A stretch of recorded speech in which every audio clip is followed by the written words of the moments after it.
Hello नमस्कार दोस्तों, कैसे हैं आप लोग। उम्मीद है आप सब लोग बाबा श्याम की कृपा से बहुत ही अच्छे होंगे। मैं कृष्णा वर्मा स्वागत करता हूं आपका अपने YouTube channel Krishna the electrician में, जिसमें हम पढ़ रहे हैं इलेक्ट्रिशियन थ्योरी। ठीक है, तो अब देखते हैं हम वैद्युतिक वायरिंग जो टॉपिक हम पढ़ रहे थे। पहला पार्ट मैंने अपने यूट्यूब चैनल में अपलोड किया हुआ है, वो आप देख लीजिएगा। ये इसका दूसरा पार्ट है जिसमें हम थोड़ा सा और बेसिक रूप से इसको पढ़ने वाले हैं। तो यहाँ पर देखिए, इलेक्ट्रिकल वायरिंग के बारे में हम पढ़ रहे हैं। हमने कुछ स्विच के बारे में पढ़ा, कुछ हमने सुरक्षा युक्तियों के बारे में पढ़ा, हमने एमसीबी के बारे में थोड़ी सी एक बेसिक जानकारी ली थी। हम थोड़ा सा आगे बढ़ते हैं। देखिए, वो तो एमसीबी की बात हो गई। यहाँ पे देखिए दो प्रकार की एमसीबी और होती हैं जो अधिकतर हम लोग यूज करते हैं। ठीक है, हमारे घरों में जो उपयोग होती है वो एमसीबी होती है। ठीक है, मैंने आपको बताया था 5 एम्पियर से 60 एम्पियर तक उसकी विद्युत धारा क्षमता होती है। ठीक है, तो अब थोड़ा बात कर लेते हैं हम। ये दो चीजें और यहाँ पे आती हैं। एक आती है ईएलसीबी, एक आता है हमारा एमसीसीबी। देखिए, ईएलसीबी क्या होता है, यहाँ पर ई का मतलब होता है अर्थ। ठीक है, ई का मतलब होता है अर्थ।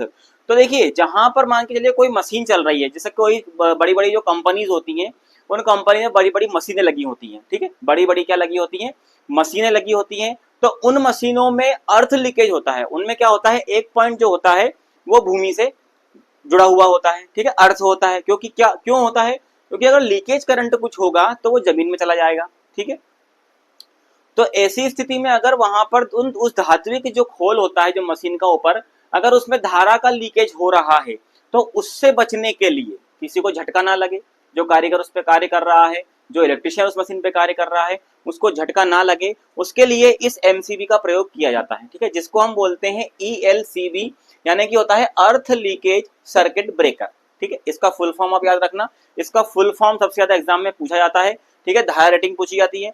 तो अर्थ लीकेज सर्किट ब्रेकर, इसका अर्थ होता है कि अगर मशीन में धारा का लीकेज अगर अर्थ में हो रहा है, यानी कि पृथ्वी में हो रहा है, तो ये जो एमसीबी होती है ये ट्रिप हो जाती है। ठीक है, अर्थ लीकेज सर्किट ब्रेकर, इसकी जो क्षमता होती है, ये क्या होता है, जो 100 मिली एम्पियर की विद्युत धारा होती है, 100 मिली एम्पियर। ठीक है, 100 मिली एम्पियर, ये आप याद रखना।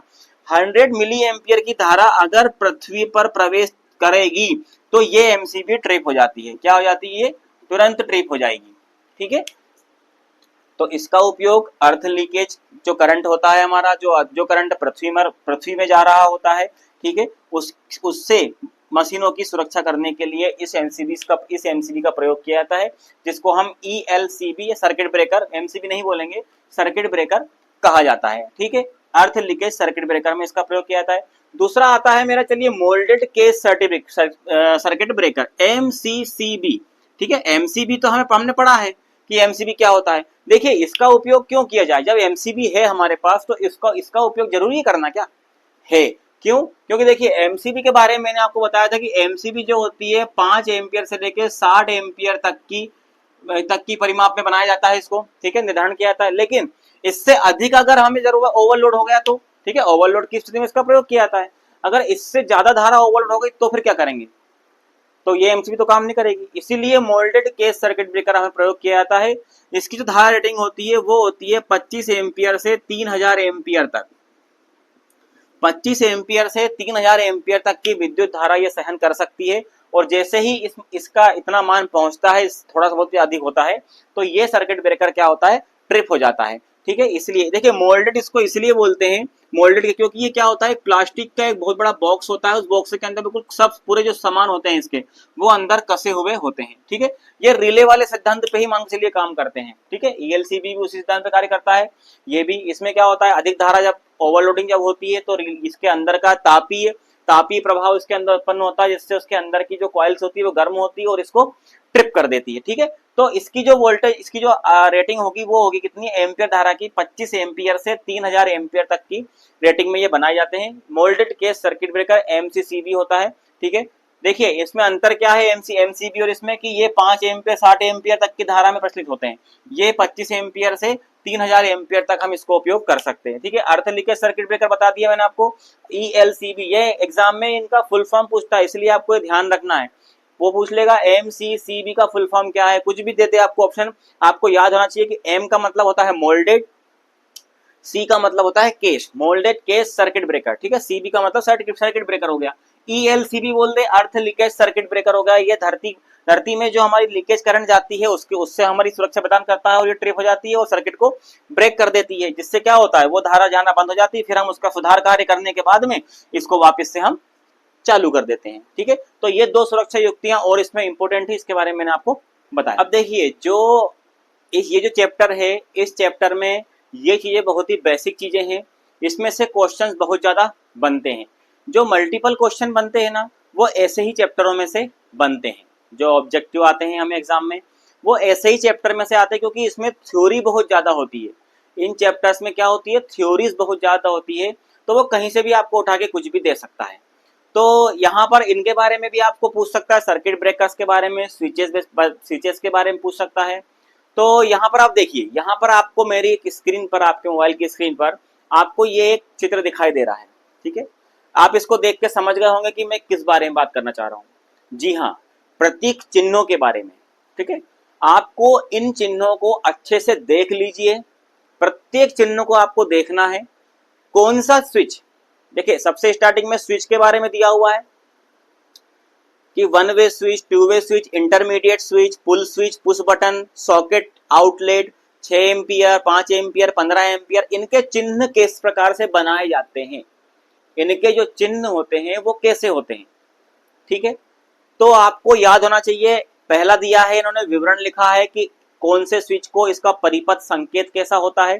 ठीक है, दूसरा इसका दूसरे जो चित्र में इन्होंने लेआउट दिया है। ठीक है, जब कोई जो लाइसेंसी ठेकेदार होता है, जब किसी भी घर की वायरिंग करता है तो एक लेआउट तैयार करता है पहले, तो उस लेआउट में वो जो सेकंड नंबर का बॉक्स आपको दिख रहा है, इस सेकंड नंबर के बॉक्स में जो चित्र बने हुए हैं वो इन चित्रों का प्रयोग करता है। ठीक है, और परिपथ आरेख में जैसे हम अगर मान लो इलेक्ट्रिशियन थ्योरी पढ़ रहे हैं तो हम लोग इसका प्रयोग करेंगे, लेकिन जो ठेकेदार होगा, जो लाइसेंसी ठेकेदार होगा, वो अपना जब लेआउट तैयार करेगा तो वो सेकंड जो बॉक्स आपको दिख रहा है उन बॉक्स में दिखेगा प्रतीक चिन्हों का प्रयोग, वो अपने उसमें डायग्राम में करेगा। ठीक है, तो ये आपको बहुत इंपॉर्टेंट है, ये आपको याद होना चाहिए। ये चित्र आप अच्छे से देख लीजिए और इसका अध्ययन आप कर लीजिएगा। ठीक है, कौन सा स्विच के सामने उसका, जैसे 1 वे स्विच है तो उसके सामने उसका चित्र दिखाया गया है। तो यहाँ पे एग्जाम में क्या होता है, चित्र बना के दे देगा आपको, कोई भी स्विच का या फिर घंटी का दे दे, बजर का दे दे, अर्थ पॉइंट का दे दे, किसी का भी दे दे, और पूछ लेगा कि दिया गया चित्र से तात्पर्य क्या है। ठीक है, अगर अर्थ का दे दिया, उसने बोलेगा ये क्या है, इंटरमीडिएट स्विच है, अर्थ लीकेज है, क्या है, तो वो आपको उसमें ऑप्शन बताना होगा। ये बहुत सिंपल चीजें हैं और बेसिक चीजें हैं, ये तो हर इलेक्ट्रिशियन को पता ही होना चाहिए। ठीक है, चलिए अब हम थोड़ा सा बात कर लेते हैं, इसमें 1-2 चीजें और रह गई हैं, उनके बारे में और अपन चर्चा कर लेते हैं। तो दोस्तों यहाँ पर ये विद्युतिक वायरिंग का चैप्टर हमको इसको यहीं पे स्टॉप करते हैं। इसमें जो मेन चीजें थी जो एग्जाम में आने लायक थी, वो मैंने आप लोगों के लिए इसमें से निकाली हुई थी। उसके जो दोनों पार्ट्स हैं, जो पार्ट्स 1 है वो पहले से अपलोड है वीडियो यूट्यूब चैनल में, ये पार्ट नंबर 2 और फाइनल पार्ट है, जिसका आप अच्छे से अध्ययन कर लीजिएगा। इसमें से बहुत सारे क्वेश्चंस बनेंगे, उन सभी जो इम्पोर्टेंट क्वेश्चंस हैं उनकी मैं एक वीडियो बना करके अपलोड करूंगा, जिसमें वस्तुनिष्ठ प्रश्नोत्तरी के नाम से वो आएगा। ठीक है, उसका भी आप अच्छे से अध्ययन करिए और उनको तो बिल्कुल आप रट लीजिएगा। ठीक है, उनको तो आप रट लीजिएगा, जो मैंने इसमें बताया है वो भी मैं उसमें इंक्लूड करूंगा, और जो मैं नहीं बताया, जो चीजें बहुत कम इंपॉर्टेंट थी, जो बहुत सारी चीजें आती हैं वायरिंग में, देखिए होल्डर्स भी आते हैं, बैटन होल्डर आते हैं, स्टेट होल्डर आता है, 90 डिग्री वाला होल्डर आता है, अलग अलग प्रकार के होल्डर्स रहते हैं, तो उनके बारे में भी मैं उसमें मेंशन कर दूंगा। तो तब तक के लिए मैं आपसे विदा चाहता हूँ। हंसते रहिए, मुस्कुराते रहिए और पढ़ाई करते रहिए, क्योंकि एग्जाम बहुत निकट आ चुकी है। ठीक है, तब तक के लिए जय हिंद, जय भारत, जय श्री राम, जय श्री